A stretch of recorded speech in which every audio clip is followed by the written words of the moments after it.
Hello students, welcome you all. स्वागत है आप सभी का। आज हम इस क्लास में इस लेक्चर के माध्यम से क्या डिस्कस करना चाह रहे हैं। आज एक डिस्कशन मोड है, बेसिकली कोई लेक्चर नहीं है। बिल्कुल ध्यान से समझिएगा, आपके एग्जामिनेशन के लिए बहुत इंपॉर्टेंट है। जो पॉलिटेक्निक लैटरल एंट्री में एंट्रेंस लेना चाह रहे हैं, एंट्री करना चाह रहे हैं, उनके लिए काफी ये इंपॉर्टेंट लेक्चर होने वाला है। बिल्कुल ध्यान से समझिएगा। पॉलिटेक्निक हम बात करें लैटरल एंट्री की, मतलब आप ट्वेल्थ के बाद अगर आप एग्जाम में अपीयर होना चाह रहे हैं तो सबसे पहला क्वेश्चन जो जनरल स्टूडेंट का पूछता है कि सर सिलेबस क्या क्या है। यहां पे हम बात करने जा रहे हैं आपसे केमिस्ट्री की।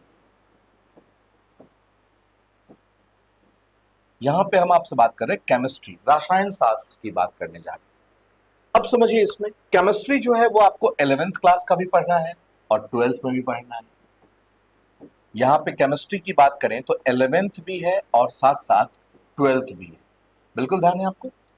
अब स्टूडेंट पूछते हैं क्या कि सर 11th क्लास से क्वेश्चन ज्यादा आएगा या 12th क्लास से क्वेश्चन आएगा। देखो, बेसिकली जो एग्जामिनेशन है इसमें आपका बैलेंस्ड क्वेश्चन रखने की कोशिश करता है, लेकिन फिर भी अगर हम बात करें तो 12th जोन जो है वो थोड़ा सा ज्यादा डोमिनेटिंग होगा, 11th जोन थोड़ा सा कम डोमिनेटिंग होगा अगर हम कंपेयर करते हैं 11th एंड 12th का तब। लेकिन आपको अगर एग्जाम क्वालिफाई करना है, अगर आपको गवर्नमेंट जॉब, गवर्नमेंट कॉलेज चाहिए, तो ऑब्वियस सी बात है गवर्नमेंट कॉलेज के लिए आपको अच्छे मार्क्स लाने पड़ेंगे, तभी तो रैंक अच्छा आएगा और तभी तो गवर्नमेंट कॉलेज मिलेगा। बिल्कुल ध्यान रखिएगा। तो आपको ओवरऑल सब कुछ पढ़ के जाना है, पहला चीज क्लियर। दूसरा चीज पूछते हैं बच्चे कि सर लेवल क्या है एग्जामिनेशन का, एग्जामिनेशन के लेवल क्या है। तो आप ये जान लीजिए कि एग्जामिनेशन में आपके वन लाइनर क्वेश्चन ही आएंगे, ऐसी कोई बात नहीं है। एग्जाम में अच्छे लेवल के क्वेश्चंस आएंगे। एग्जाम में क्वेश्चन जो है वो कंपटीशन अच्छा रखा जाएगा। ऐसा नहीं पूछ देगा कि सोडियम का इलेक्ट्रॉनिक कॉन्फ़िगरेशन क्या होता है और आपने लिख दिया और आपको मार्क्स मिल गए। ऐसा कुछ भी नहीं है। क्वेश्चंस का एक लेवल होगा, क्वेश्चन कंसेप्चुअल, अच्छा नहीं, ऐसा भी नहीं कि बहुत टफ क्वेश्चन होगा, बहुत लूज क्वेश्चन होगा। क्वेश्चन मॉडरेट लेवल का होगा, जिसके आपके अगर पास अगर कंसेप्ट क्लियर है तो आप क्वेश्चंस बड़े आराम से बहुत ही स्मूथली जवाब दे सकते हैं। क्लियर। तो इसके लिए आपको करना क्या है कि आपको लेक्चर जो है वो कंटिन्यूअसली देखते चलना है। आप लेक्चर जो है वो कंटिन्यूअसली देखते चलेंगे। बिल्कुल ध्यान रखिएगा इस चीज को, क्योंकि हमने आपके लिए कोर्स भी लॉन्च किए, हमने आपके लिए कोर्स भी लॉन्च कर रखे हैं। तो आप उस कोर्स को बड़े आराम से देखिएगा, आपका सब कंसेप्ट जो है वो क्लियर होता चला जाएगा। ठीक है, बिल्कुल। अब इसके बाद उठती है कि सर ठीक है, क्या निगेटिव मार्किंग है एग्जाम में। तो यस, आपको स्पीड, एक्यूरेसी दोनों मेंटेन करना है। आप चाहोगे कि आप ऐसे ही ABCD मार्क करके आ जाओ, नेगेटिव मार्किंग हो जाएगा, आप हो जाएंगे एग्जामिनेशन से बाहर। ठीक है, ये तो हो गई आपके जो एग्जामिनेशन के पैटर्न। अब बात करते हैं कि सर ये केमिस्ट्री में क्या क्या पढ़ने हैं, क्या क्या मेन टॉपिक्स हैं जहां से क्वेश्चंस पूछे जाते हैं। तो आइए अब हम एनालिसिस करते हैं केमिस्ट्री की। अगर हम केमिस्ट्री की बात करते हैं तो केमिस्ट्री को तीन पार्ट में तोड़ा गया है। केमिस्ट्री को तीन पार्ट में विभक्त किया गया है। एक है फिजिकल केमिस्ट्री, एक है इनऑर्गेनिक और एक है ऑर्गेनिक। अब तीनों की क्या क्या सिलेबस है, किस पे हमें ज्यादा फोकस करना है, कौन इंटर रिलेटेड टॉपिक है, कहां से थ्योरी आते हैं, कहां से न्यूमेरिकल्स आते हैं, ये हम लोग एक एक करके डिस्कशन करते चलेंगे, देखते चलेंगे। चलिए स्टार्ट करते हैं। सबसे पहला हम बात करते हैं फिजिकल केमिस्ट्री। फिजिकल केमिस्ट्री में सबसे बेसिक टॉपिक है मोल कंसेप्ट। मोल कंसेप्ट में क्या है कि मोल क्या है, मोल फ्रैक्शंस क्या होते हैं, मोलरिटी क्या है, मतलब किसी सॉल्यूशन का कंसंट्रेशन अगर हमें जानना है, किसी विलयन का की सांद्रता हमें जानना है कि सांद्र है या तनु है। ठीक है, तो ये दुर्बल है या स्ट्रांग है, तो ये सब हम जानते हैं कैसे। तो इसके लिए हम फाइंड आउट करते हैं मोलरिटी, मोलैलिटी, नॉर्मेलिटी। तो इन सब की बात करते हैं हम मोल कंसेप्ट के अंतर्गत। इस मोल कंसेप्ट की बात करेंगे तो मोल कंसेप्ट में फॉर्मूला अपने आप में ऑब्जेक्टिव क्वेश्चन। फॉर्मूले की अगर हम बात करें तो फॉर्मूला जो है वो अपने आप में ऑब्जेक्टिव क्वेश्चन है। बिल्कुल ध्यान रखिएगा इस चीज को। तो आपसे फॉर्मूले डायरेक्टली पूछा जा सकता है, आपसे इस पे न्यूमेरिकल्स आ सकते हैं, लेकिन इसके न्यूमेरिकल, इसके फॉर्मूलेज बहुत आसान है। अगर आप प्रैक्टिस कर रहे हैं तो आपका कंसेप्ट क्लियर होते चला जाएगा। ठीक है, इसके बाद दूसरा टॉपिक है एटॉमिक स्ट्रक्चर, जिसे हम कहते हैं परमाणु संरचना, जिसे हम कहते हैं बेसिकली परमाणु संरचना। अब ये देखिए ध्यान से, इसका कलर चेंज कर देते हैं नहीं, ताकि हिंदी मीडियम वाले बच्चों को अच्छे से दिखते जाए। परमाणु संरचना,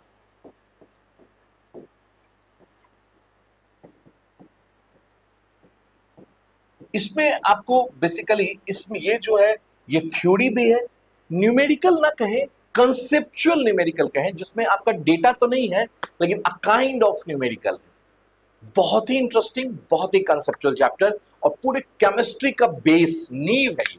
तो इसको तो आपको बहुत अच्छे से पढ़ना है। एटॉमिक स्ट्रक्चर में जैसे हम पढ़ेंगे इलेक्ट्रॉन क्या है, प्रोटॉन क्या है, न्यूट्रॉन क्या है, इसके बारे में पूछते हैं, पढ़ते हैं। अल्फा पार्टिकल्स क्या है, ठीक है, अल्फा पार्टिकल्स क्या है, इन सब के बारे में हम लोग डिटेल स्टडीज करते हैं। रदरफोर्ड मॉडल क्या है, थॉमसन मॉडल क्या है, जूल्स के बारे में पढ़ते हैं, जेम्स चैडविक के बारे में पढ़ते हैं। ये सब चीजें हम लोग पढ़ते हैं परमाणु संरचना में, एटॉमिक स्ट्रक्चर। ठीक है, जैसे ही एटॉमिक स्ट्रक्चर कंप्लीट होता है तो हम लोग चाहते हैं केमिकल बॉन्डिंग में। जैसे आप जानते होंगे ना कि कुछ जो परमाणु हैं वो इलेक्ट्रॉन डोनेट करके, दान करके बॉन्ड बनाते हैं, कुछ एक्सेप्ट करके बनाते हैं, ठीक है, कुछ साझा करके बनाते हैं। ठीक है, तो बॉन्डिंग कितने टाइप से होता है, ठीक है, बॉन्डिंग कितने जैसे पढ़ना होगा आपने, वैद्युत संयोजक बंधन, सहसंयोजक बंधन, तो इन सब के बारे में हम लोग केमिकल बॉन्डिंग में पढ़ते हैं। अब केमिकल बॉन्डिंग पढ़ने के लिए आपको बहुत जरूरी है कि आपको किसी भी चीज का इलेक्ट्रॉनिक विन्यास, इलेक्ट्रॉनिक कॉन्फ़िगरेशन लिखने आता हो। ठीक है, तो रासायनिक बंधन में हम लोग पढ़ेंगे यही सब चीजें। रासायनिक बंधन, रासायनिक बंधन बहुत इंपॉर्टेंट है ये। इससे आपके जो न्यूमेरिकल्स आते हैं वो आप कहोगे थ्योरी न्यूमेरिकल ऑलमोस्ट ऑल एक ही टाइप के, और ये मार्क फेचिंग चैप्टर है, बिल्कुल ध्यान रखिएगा। अगर आपका कंसेप्ट क्लियर है तो ये आपको मार्क्स देके जाएगा। फिर हम बात करते हैं स्टेट ऑफ मैटर, ठीक है, पदार्थ की अवस्था, पदार्थ की अवस्था के बारे में। पदार्थ की अवस्था, तीन अवस्था आप लोग जानते होंगे सामान्यतः, सॉलिड, लिक्विड, गैस, ठोस, द्रव और गैस। इसी के बारे में हम लोग पढ़ते हैं स्टेट ऑफ मैटर। ठीक है, इससे बेसिक जानेंगे तो थ्योरी क्वेश्चंस ज्यादा डोमिनेट होते हैं, थ्योरी क्वेश्चंस ज्यादा डोमिनेट होते हैं। इसके बाद है आपका एसिड, बेस एंड साल्ट, एक मींस अम्ल, क्षार और लवण। क्या है, अम्ल, क्षार और लवण, और लवण बहुत इंपॉर्टेंट, कहेंगे थ्योरेटिकल है, थोड़े बहुत न्यूमेरिकल पीएच स्केल से आते हैं कि पीएच क्या है, पीओएच क्या है, पीकेडब्ल्यू क्या होता है, ये सब है। लेकिन ये इंटरेस्टिंग थ्योरी है, ये आपके डे टू डे लाइफ में आपके घर में ऐसे एसिड बेस सॉल्ट मिल जाते हैं। ठीक है, और इससे लाइव एग्जांपल से क्वेश्चंस पूछे जाते हैं, इनमें से कौन स्ट्रॉन्ग एसिड है, कौन वीक एसिड है, ठीक है, कौन कंसंट्रेटेड है, कौन डाइल्यूट है, क्या होता है। क्योंकि ऑक्सीडेशन और रिडक्शन तभी समझ में आएगा जब आप एसिड बेस एंड सॉल्ट जानेंगे अच्छे से। ठीक है, इसके बाद ऑक्सीडेशन एंड रिडक्शन, ऑक्सीकरण एंड रिडक्शन की बात करते हैं इसमें। ठीक है, इसमें हम लोग पढ़ते हैं कि ऑक्सीजन ऐड होगा तो क्या होगा, ऑक्सीजन रिमूव होगा तो क्या होगा, हाइड्रोजन ऐड करेंगे, रिएक्शन कैसे लिखते हैं। जब इलेक्ट्रोकेमिस्ट्री की बात करने जाएंगे ना तो इलेक्ट्रोकेमिस्ट्री का बेसिक चैप्टर है ऑक्सीडेशन एंड रिडक्शन, क्योंकि वहां पे हम हाफ रिएक्शन लिखते हैं, oxidation half reaction, reduction half reaction. ठीक है, दोनों को जोड़ते हैं तो रेडॉक्स रिएक्शन बनता है। तो बहुत सारे बुक्स में आप देखिएगा चैप्टर ऑक्सीडेशन एंड रिडक्शन ना होके रेडॉक्स रिएक्शन होगा। तो आप कहेंगे सर आपने तो ऑक्सीडेशन रिडक्शन बोला था, या तो रेडॉक्स दिया हुआ है, तो उसी का कंबाइंड है, पहले उसमें ऑक्सीडेशन बढ़ाएगा, फिर रिडक्शन बढ़ाएंगे, फिर रेडॉक्स रिएक्शन की बात करेंगे। ये भी बहुत इंपॉर्टेंट है, यहाँ पे आपको इक्वेशंस लिखने के लिए आते हैं। इसके बाद पढ़ेंगे केमिकल काइनेमेटिक्स, केमिकल काइनेटिक्स की बात करेंगे, ठीक है, जिसमें हम रिएक्शंस के बारे में पढ़ते हैं, ठीक है, केमिकल रिएक्शंस के बारे में। इसके बाद हम पढ़ेंगे केमिकल इक्विलिब्रियम, कि इक्विलिब्रियम कंडीशन कैसे मेंटेन होता है, बैलेंस कैसे करते हैं, इन सब की बातें करेंगे। और फिर पढ़ेंगे हम लोग इलेक्ट्रोकेमिस्ट्री, जैसे आप सेल्स के बारे में जानते होंगे, जो घर में बैटरी यूज करते हैं, टॉर्च में डालते हैं, ठीक है, इसके बाद आप घड़ी में डालते हैं, जो वॉल क्लॉक होता है, रिमोट में डालते हैं, इन सब के बारे में बात करेंगे कि एनोड क्या होता है, कैथोड क्या है, इलेक्ट्रोलाइट्स क्या है। यहाँ पे आपको सेल रिएक्शन पूछ देता है, देखिए कि यहाँ पे ऑक्सीडेशन हाफ रिएक्शन कौन है, रिडक्शन हाफ रिएक्शन कौन है, ऑक्सीडेशन स्टेट निकालने के लिए दे देता है। तो ये चैप्टर और ये चैप्टर तीनों इंटर रिलेट चैप्टर है, और यहाँ से क्वेश्चंस जो है वो अच्छे खासे आते हैं, और क्वेश्चंस बड़े आराम से कवर अप भी होते हैं स्टूडेंट से। मतलब कोई ऐसा नहीं कि टफनेस लेवल बहुत हाई है। मतलब मिला जुला के हम कहें तो ये जो है ये न्यूमेरिकल डोमिनेटिंग चैप्टर है, जहां से आपके क्वेश्चंस न्यूमेरिकल रहेंगे, एक कंसेप्चुअल न्यूमेरिकल। तो ये बड़े अच्छे से आपको पढ़ना है फिजिकल केमिस्ट्री। फिजिकल के बाद बारी आती है इनऑर्गेनिक केमिस्ट्री की। अब इनऑर्गेनिक नाम सुनते ही पता चल जाता है कि अच्छा ये तो रटने वाला चीज है। ठीक है, बिल्कुल। जैसे सबसे पहला चैप्टर ही आपको दिख रहा होगा, आवर्त सारणी दिख रहा है, आवर्त सारणी। लोग कहते हैं कि रटना पड़ता है इसको, लेकिन ऐसी कोई बात है नहीं, ये समझने वाली चीज है। रट कितना लोगे? 118 तत्व हैं टोटल, 118 तत्व हैं, 91 धातु हैं, 20 अधातु हैं, 7 उपधातु हैं। कितना याद रख लोगे कौन कहाँ है? तो बेसिकली आपको ये जाना है कि आवर्त में जब बाएं से दाएं जाते हैं तो क्या होता है, समूह में जब ऊपर से नीचे उतरते हैं तब क्या होता है, एस ब्लॉक कहाँ पे है, पी ब्लॉक कहाँ पे है, डी ब्लॉक कहाँ पे होता है, एफ ब्लॉक कहाँ पे होते हैं, संक्रमण धातु क्या है, ये सब चीजें हम लोग periodic table and transition element में पढ़ेंगे। इसे कहते हैं संक्रमण तत्व, इसे कहते हैं हम संक्रमण तत्व। ये दोनों ऑलमोस्ट ऑल एक ही साथ पढ़ लेते हैं पीरियोडिक टेबल में, ट्रांजिशन एलिमेंट, क्योंकि ट्रांजिशन जो जितने डी ब्लॉक संक्रमण तत्व जो भी हैं वो सब डी ब्लॉक एलिमेंट से बिलोंग करते हैं, सभी डी ब्लॉक एलिमेंट से बिलोंग करते हैं। तो ये ऑलमोस्ट ऑल कह दीजिए आप डी ब्लॉक एलिमेंट।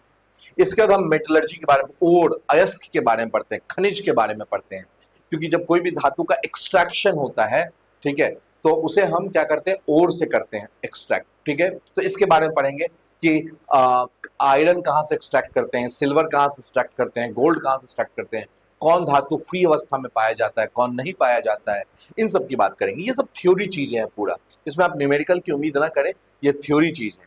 अच्छा, ये आपको थोड़ा ज्यादा मेमोराइज करना पड़ेगा। फिर हम बात करते हैं केमिस्ट्री ऑफ नॉन मेटल। अब ये हो गया पी ब्लॉक एलिमेंट।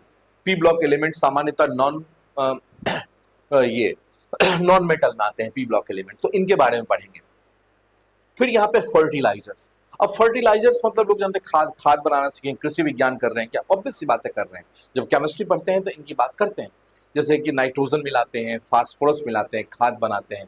तो डिफरेंट टाइप के फर्टिलाइजर्स के कंपोजिशंस के बारे में पढ़ना है। और लास्ट में आपको पढ़ना है air pollution and water pollution.